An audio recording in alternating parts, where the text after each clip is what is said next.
Hello and welcome to Susie B Living's Gardening by the Moon series.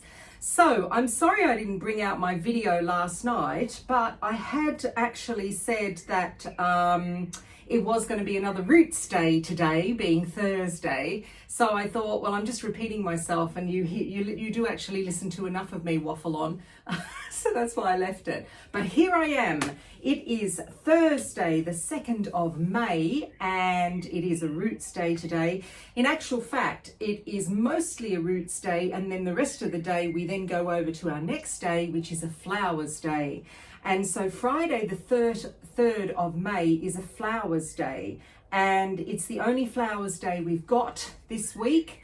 But if you want to actually get things going, then I'm not going to talk about flowering veg because I'm up to date with all of that. I am going to do another sowing of cauliflowers later on in the month, and you will see that when I bring out my what I am sowing in May video, which will probably, it might actually come out tonight or maybe tomorrow morning. I'm actually working for the rest of the day today, so I don't know whether I'll have a great deal of time to do it, but I promise you it will be back tomorrow. So if you want to get on with things and you want to do some ornamentals, you can now sow direct on the ground. Things like zinnias. Zinnias are absolutely beautiful. They come in all different heights and they're just gorgeous. They're very long flowering. They're pretty nice as a cut flower as well. You can also sow some really fast growing annuals if you want, like Nigella, things like that that can go out direct on the ground. You could even, if you wanted to, and you've got a patch of ground which is doing absolutely nothing, you could plant yourself a little wild meadow. Just throw the seeds on, and by the autumn you will have some flowers. It's absolutely gorgeous. The other thing that you can also do is stagger plant your gladioli. So if you've got any gladioli corms, then put them in direct, straight into the ground. I don't do gladioli in pots because they work really well when I put them in the ground. So you can do that as well. One thing that people do in May is called the Chelsea chop. And the Chelsea chop is when you have any kind of late flowering perennial like phlox or penstemon or asters or echinacea, and they take off the top layer of them. So they take off about 1/3 of them, and you can just go straight along and you can just chop them down. And what that does is it increases your flowers later on in the season, and it actually makes the plant stronger. So they say, I've never done the Chelsea chop.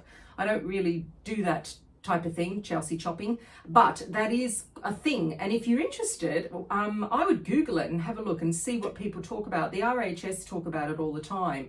They do it in their big borders. They cut things down. Then also, this is a really short one, this Flowers Day, because if you've got any weeding and maintenance to do, it's quite logical that just keep weeding your borders before it starts to get too dry, and anything that needs to be tied up as well. You can cut back your spring flowering shrubs if you want to now.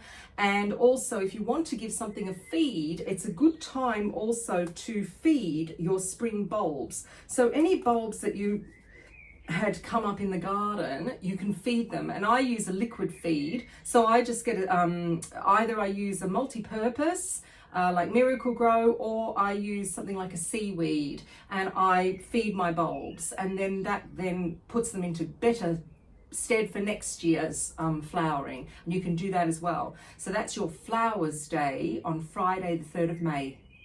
Okay, so let's talk about the rest of the week. So Saturday the 4th of May and Sunday the 5th of May are both Leaves Days.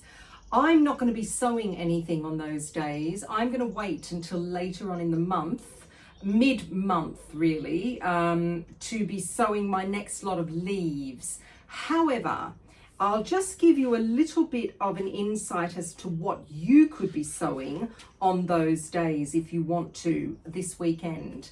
So you could do yourself some lettuce. Lettuce is good still to sow at this time.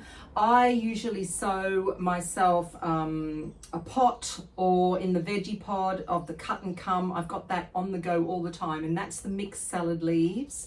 The other thing that you could be sowing is normal lettuce that you can harvest heads from. They grow very, very fast. I like to use the Salanova ones because they don't go to seed. So, you know, choose yourself a variety like Navara. That's the one I've got here. I've got some Navara. I've also got the other one that does really well is the Meraviglia di Canasta. That's a fantastic summer lettuce. So if you're going to look at seed packets, make sure you look and see when they recommend that you sow them, because a lettuce is not just a lettuce. They're all different for the times of years, and so look for something that is okay for the summer that's not going to bolt. So that's one thing you can do.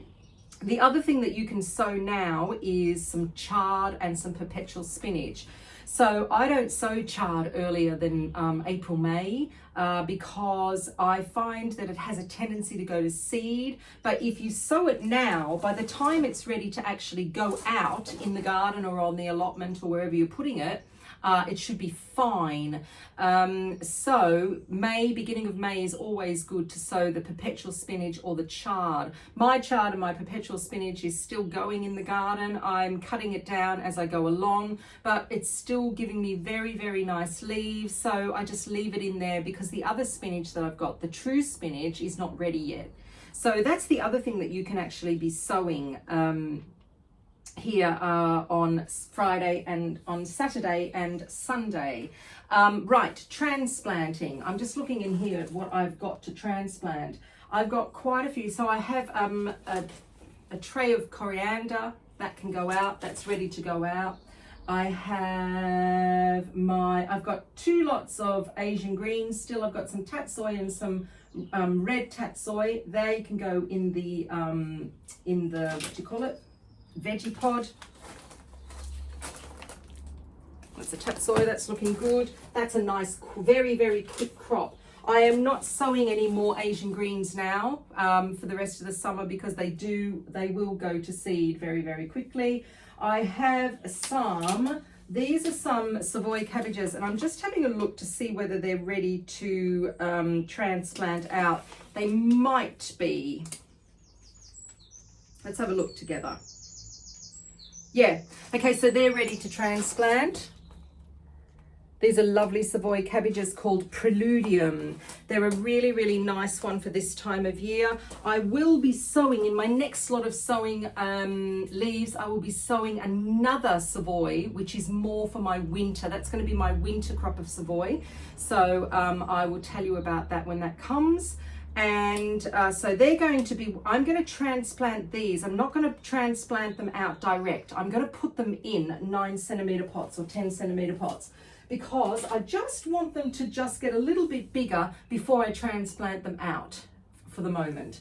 So I've got those. Oh, I've got some kales up here as well that I need to transplant out into 9 centimeter pots. As you know, I've got kales already on the allotment, so that's all looking good. And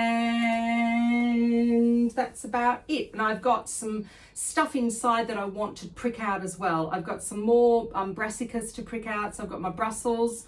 I've got a tray of red, I've just remembered, I've got a tray of red cabbage here. I don't think this is ready to transplant out yet, but let's have a look. Ooh, we're getting close, actually. Yes, I'll do these as well. Nice. Very nice. I have red drumhead and I have the red ladero. Red ladero is an F1 and it's also clubroot resistant. So if you have a problem with clubroot, then that's a really, really good one to use. So I've got a whole tray of red cabbage there that is going to go into pots, into the 9 centimeter pots. And then I'll probably keep them outside. So all this staging I've got in here is now going to go outside. I have a space next to the emerald greenhouse that I put it.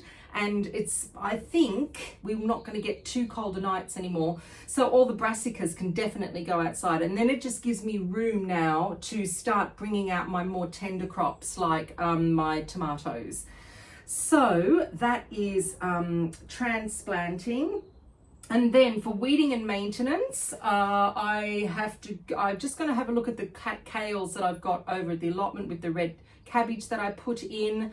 What else have I got over there? Lettuce in the greenhouse. That will be ready to pick very, very soon. But I want to finish this lettuce in here first, because this is the lettuce that I overwintered. So that's all going to be picked very, very soon as well. Then I weeded the bed the other day where the lettuce and the cabbages are. That's all looking good.